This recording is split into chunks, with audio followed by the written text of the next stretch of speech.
Vous allez voir un concert de Johnny Hallyday, vous allez à un meeting politique. La structure qui vous protégera des intempéries sera peut-être celle de ce monsieur. Raymond Schweitzer, la Staco que vous avez montée va fêter ses 30 années. Aujourd'hui, quand je parle de Johnny Hallyday ou de meeting politique, c'est souvent vous. Déjà par rapport aux 30 ans, c'est vrai qu'on fête nos 30 ans d'existence. C'est une des sociétés les plus anciennes sur le marché français des équipements scéniques. Et on en est très fiers parce que tenir 30 ans dans ces conditions et rester leader, c'est quand même très important. Et ce que je tiens à rajouter, puisqu'on est dans un tournoi alsacien, c'est que Staco restera toujours alsacien avec son siège à Wasselonne. Quand on parle d'Hallyday et des tournées politiques, c'est quelque chose d'exceptionnel en 2012, puisque la tournée Hallyday repart en 2012, donc qui pour nous est quelque chose d'exceptionnel. Et les tournées partis politiques qui ont choisi de faire du show, on a pu le voir à la télé, a été exceptionnel aussi pour nous. Et on était dans le train qui est passé là. Lorsque François Hollande, fraîchement élu à la Bastille, est arrivé devant ses troupes, c'était une structure Staco. Comment vous avez fait ce coup ? Toute la mise en scène de la scène en elle-même a été faite pour que Staco se voit sur toutes les télés du monde. On a quand même fait toutes les scènes des meetings, c'est-à-dire depuis le début de ces meetings politiques jusqu'à la Bastille.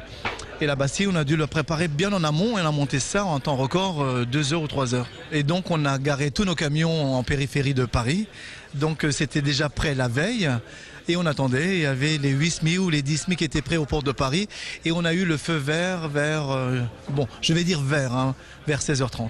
Comment est-ce qu'on arrive à imposer justement une entreprise alsacienne dans ce monde très particulier des grands concerts, des grandes tournées internationales ? Comment on arrive à s'imposer, c'est surtout le relationnel.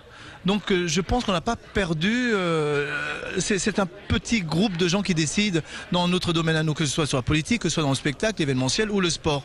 Il faut rester toujours très très proche d'eux et surtout, comme on dit, il faut assurer. Si on n'assure pas, je pense qu'on perd des marchés, on perd la notoriété et on perd tous ces contrats qui font que Staco vive encore maintenant. On peut parler de chiffre d'affaires, comme on parle un petit peu d'économie. Staco, c'est une société qui génère combien ?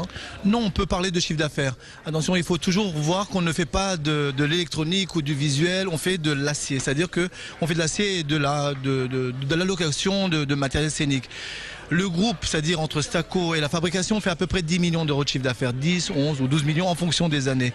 Mais ça perdure, c'est bien. Et je pense qu'on va quand même continuer comme ça pendant des années parce qu'on va trouver des nouveaux marchés. On sort un peu du spectacle pour aller dans l'événementiel, de l'événementiel vers les conventions. Et on va de plus en plus à l'étranger comme une société qui est vraiment... je pense la plus belle sur l'Alsace qui est Aquatic Show. On essaye de faire comme lui et aller un peu plus hors des frontières. Voilà, c'est le clin d'œil qu'on voulait faire aujourd'hui aux industriels alsaciens. Belle réussite, en tout cas, longue vie à vous pour les 30 prochaines années. Merci beaucoup. Merci à bientôt. À vous.